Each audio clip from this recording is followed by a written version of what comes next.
नमस्कार दोस्तों, विनायक क्लासेस प्रयागराज के यूट्यूब चैनल पर मैं साक्षी सिंह आप सभी का बहुत बहुत स्वागत करती हूँ। सभी को गुड मॉर्निंग, राधे राधे, जय श्री कृष्णा। तो कैसे हैं आप सभी? आशा करती हूँ मस्त होंगे। तो दोस्तों, हम लोग की सीटेट की क्लास कंटिन्यू चल रही थी, जिसमें से आज हम लोग जो है वो शक्कर खोरा के बारे में बात करने वाले हैं। तो शक्कर खोरा से किस टाइप के प्रश्न बनते हैं वो अभी हम आपको बताने वाले हैं। तो देखते हैं कि इसके बारे में क्या क्या पॉइंट दिए गए हैं। तो शक्कर खोरा जो है वो पक्षी प्रायः भोजन के रूप में फूलों के रस को चूसती है। अब शक्कर खोरा का जो है वो मुख्य भोजन, मतलब कि ये भोजन के लिए अपना जो है वो फूलों के रस को चूसती है। ये जो फूलों के रस होते हैं इसको जो है ये अपने भोजन के रूप में इस्तेमाल करती हैं। लेकिन जो ये कभी कभी जो है ये कीड़े को भी खा लेती हैं। कौन सी पक्षी? शक्कर खोरा जो होता है ये कभी कभी जो है ये कीड़े को भी जो है वो खा लेता है।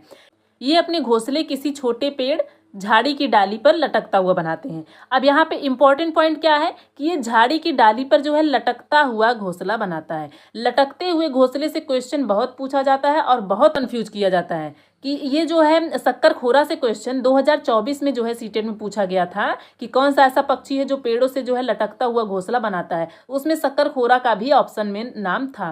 वीवर पक्षी था और जो है कलचिड़ी था और दर्जिन चिड़िया थी, ये सब जो है उसमें था। तो इसको जो है इस क्वेश्चन को बहुत सारे बच्चों ने गलत किया था, क्योंकि क्वेश्चन ऐसा पूछता है कि आपको कन्फ्यूजन हो। तो आपको बिल्कुल भी कंफ्यूज नहीं होना है, एक एक पॉइंट को आपको याद रखना है। तो शक्कर खोरा जो पक्षी है ये भी अपना घोंसला जो है वो लटकता हुआ बनाता है।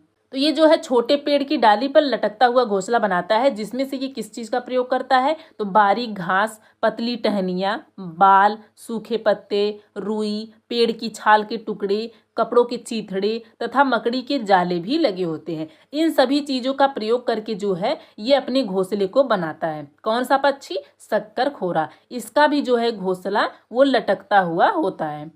अब बात करें गौरैया के बारे में। तो गौरैया पक्षी जो है ये मानवों के समीप रहने वाली है। अब ये ऐसा क्यों कहा गया है कि मानवों के समीप रहने वाली है? क्योंकि ये एक ऐसी पक्षी है जो कि मानव के, जैसे कि मनुष्य के घर के आसपास यदि इनको अनाज डाला जाता है तो वो उसको खाने के लिए पास तक चली आती हैं। ये डरती नहीं है। अक्सर जो है हमारे घर के आसपास ही अधिक देखने को मिलती हैं। तो ये पक्षी जो होती है मानव के समीप जो है रहने वाली होती हैं, क्योंकि अपने घोंसले जो है ये मानव के घरों में, ये मानव के समीप जो है आती हैं। उसके साथ साथ ये जो है मानव के घरों में जो है अपनी अलमारी के ऊपर, आईने के पीछे, मतलब जो शीशे होते हैं उनके पीछे जो है ये अपना घोंसला बनाकर रहती हैं। मानव के समीप रहने का मतलब कि ये अपने मनुष्य के घरों में जो है अपने घोंसले को बनाती हैं। अब मनुष्य के घरों में कहाँ कहाँ बनाती हैं? तो अलमारी के ऊपर हो गया, आईने के पीछे हो गया, इन सभी जगहों पे जो है ये अपना घोंसला बनाती हैं। अब अगला पॉइंट देखते हैं इसके बारे में। अगला पॉइंट क्या दिया गया है? गौरैया पक्षी जो है इन दिनों जो है वो संकट की स्थिति में है। किस स्थिति में है? संकट की स्थिति में है। इसलिए इसके बचाव के लिए जो है हम सभी हर वर्ष 20 मार्च को, कब? 20 मार्च को जो है विश्व गौरैया दिवस मनाते हैं। सीटेट के एग्जाम में जो है आपको एक पॉइंट याद रखना है कि यहाँ पे दिवस से क्वेश्चन बहुत बनते हैं। एक क्वेश्चन यहाँ से तो आना फिक्स है दिवस से। तो हम आपको किसी दिन जो है एक क्लास में सारे दिवस ही बता देंगे कि कौन कौन से दिवस किस तारीख को मनाए जाते हैं और कौन से दिवस को किस रूप में मनाया जाता है। एक इसके लिए हम आपको अलग से क्लास लेके आएंगे जिसमें हम सारे दिवस के बारे में चर्चा कर लेंगे। तो यहाँ पे आपको बस इन चीज़ों को ध्यान रखना है कि 20 मार्च को जो है हम लोग विश्व गौरैया दिवस के बारे मतलब मनाते हैं। विश्व गौरैया दिवस को मनाते हैं। कब मनाते हैं? 20 मार्च को मनाया जाता है। और किस लिए मनाया जाता है? इसके बचाव के लिए, क्योंकि जो है ये संकट की स्थिति में है। कौन? गौरैया। इसकी संख्या जो है धीरे धीरे जो है वो कम होती जा रही है। गौरैया पक्षी के धीरे धीरे गायब होने का मुख्य कारण जो है वो जलवायु परिवर्तन व रेडिएशन के कीड़े हैं। जलवायु परिवर्तन व रेडिएशन के कीड़े जो है इसका मुख्य कारण है। किस लिए? इसके जो है गायब होने में।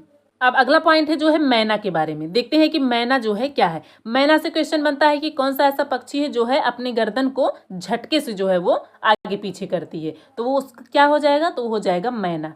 तो मैना पक्षी जो है वो कुटारी के नाम से भी जानते हैं। मैना पक्षी को कुटारी, किस नाम से? कुटारी के नाम से भी जानते हैं। जो बड़े बड़े झुंड बनाकर शहरों व मानवों की बस्तियों के आसपास रहते हैं। कहाँ पे रहते हैं? तो ये शहर में और मानव की बस्तियों में जो है वो रहते हैं और बहुत शोर मचाते हैं। कौन पक्षी? मैना पक्षी जो होते हैं बहुत ही शोर मचाते हैं। यह पक्षी जो है वो झटके से अपने गर्दन को आगे पीछे करता है। इसका इंपॉर्टेंट पॉइंट यही है कि मैना पक्षी जो है अपने गर्दन को जो है वो झटके से आगे पीछे करता है। यह मूल रूप से जो है दक्षिण एशियाई पक्षी है। कहाँ का पक्षी है? दक्षिण एशियाई पक्षी है, जो कि ज़्यादातर भारत, पाकिस्तान, बांग्लादेश और म्यांमार में पाई जाती है। कहाँ कहाँ? भारत में, पाकिस्तान, बांग्लादेश और म्यांमार में पाई जाती है। यदि इससे क्वेश्चन बनता है तो अक्सर यही बनता है कि कौन सा ऐसा पक्षी है जो अपनी गर्दन को झटके से आगे पीछे करता है, तो आपको ऑप्शन में जो है मैना बिल्कुल सही कर देना है। तो कैसी रही क्लास साथी जो है कमेंट करके आप लोग जरूर बताइएगा, और वीडियो यदि पसंद आए तो वीडियो को एक लाइक करना ना भूलें। तो चलिए मिलते हैं एक नई वीडियो में एक नई जानकारी के साथ, तब तक के लिए नमस्कार।